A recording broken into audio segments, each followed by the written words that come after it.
Perkenalkan, nama saya Maria Ventali Saulin, NIM 211206194, kelas B12 mata kuliah pedagogik. Maksud video saya untuk memenuhi tugas UTS mata kuliah pedagogik yang berjudul Pentingnya Pendidikan Karakter pada Anak Sekolah Dasar di Era Digital. Pertama, pengertian pendidikan karakter. Istilah karakter diambil dari bahasa Yunani krasion yang berarti untuk menandai atau fokus dan fokus pada manfaat, dibentuk tindakan atau perilaku, sehingga orang yang tidak jujur, kejam, serakah, dan perilaku buruk lainnya dikatakan sebagai orang yang berkarakter buruk.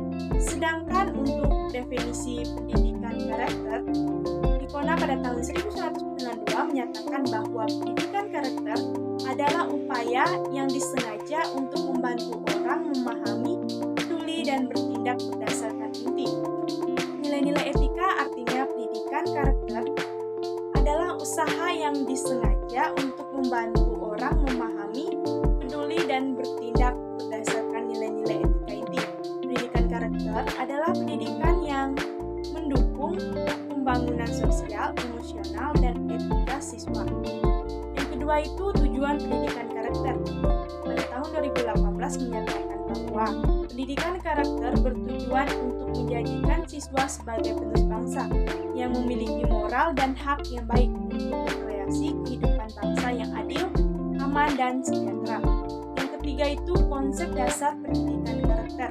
Konsep dasar pendidikan karakter tertuang dalam Kemdikbud nomor Pembangunan Karakter tahun 2015. Pengembangan karakter BPT bertujuan untuk satu, menjadikan sekolah sebagai teman belajar menyenangkan bagi siswa, guru, dan tenaga pendidikan. Yang kedua, menumbuhkan kebiasaan baik sebagai bentuk pendidikan karakter sejak di lingkungan keluarga, sekolah, dan masyarakat. Yang ketiga, menjadikan pendidikan sebagai gerakan yang melibatkan pemerintah daerah, masyarakat, dan keluarga. Dan atau yang keempat, membina lingkungan belajar dan upaya yang harmonis antara keluarga, sekolah dasar, dan masyarakat. Yang keempat, prinsip pendidikan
peran masyarakat